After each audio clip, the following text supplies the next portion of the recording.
सह्याद्रीच्या पर्वतरांगेतील शंभू महादेव फाट्याचा एक उपफाटा दक्षिणेकडे सरकत सरकत सातारा जिल्हा पार करून सांगली जिल्ह्यातील कुंडल गावाजवळ थांबतो।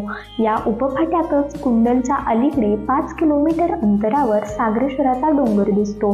याच डोंगरात विसावलेलं पुरातन देवस्थान श्री क्षेत्र सागरेश्वर, दक्षिण काशी म्हणून ओळखल्या जाणाऱ्या या मंदिराची माहिती घेऊयात या व्हिडिओच्या माध्यमातून।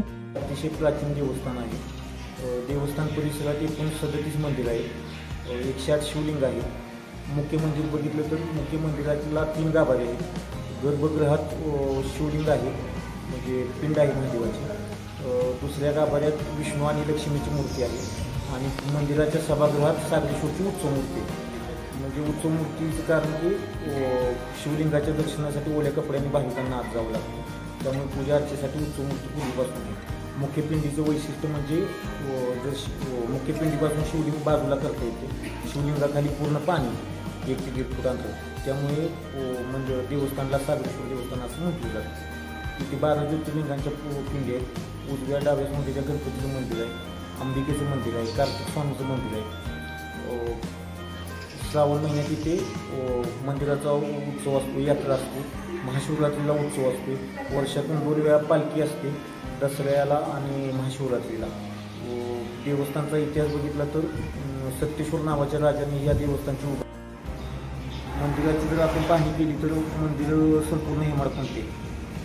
अजून जर बघितलं तर संपूर्ण मंदिराचं दगडी बांधकाम। याचं मूळचं नाव समुद्रेश्वर, समुद्र म्हणजे सागर, बोली भाषेतलं समुद्रेश्वराचं सागरेश्वर झालं। खरं तर समुद्र इथून खूप लांब पश्चिमेस अगदी कोकणात। सागरेश्वराचा डोंगर समुद्र सपाटीपासून 2762 फूट उंचावर येतोय, तरीही येथील मुख्य पिंडीतील शाळुंकेखाली नेहमी पाणी असतं। शिवाय मंदिराबाजूला असणाऱ्या तिन्ही कुंडातील पाण्याची पातळी 12 महिने समपातळीतच असते। इथलं पाणी मात्र अगदी स्वच्छ आणि चवदार असून पाण्यामध्ये कृमिनाश करण्याचा गुण असल्याचे श्रद्धाळू मानतात। डोंगराच्या कुशीत निसर्गरम्य मंदिर परिसरात ऋषीमुनींच्या तपश्चर्येच्या 15 ओढ्या आहेत। महादेवाच्या एकूण 108 पिंडी असून 37 मंदिरे आहेत। डोंगर कपारीत असणारी ही छोटी छोटी मंदिरे लक्ष वेधून घेतात। यासह मंदिर परिसरात असणारे पुरातन गद्दीगाळ, शिलालेख येथील ऐतिहासिक महत्त्व अधोरेखित करतात। सांगली जिल्ह्यातील देवराष्ट्रे गावच्या हद्दीतील हे देवस्थान सांगली शहरापासून 48 किलोमीटर दूर आहे, तर ताकारी रेल्वे स्टेशनपासून अवघ्या 3 किलोमीटरवर येते।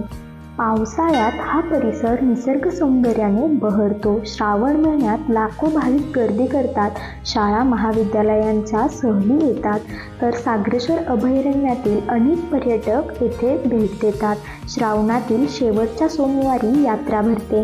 भाविक 12 ज्योतिर्लिंगांच्या दर्शनासाठी सागरेश्वर या दक्षिण काशीस मोठी गर्दी करतात। लोकल 18साठी सांगलीहून प्रीती।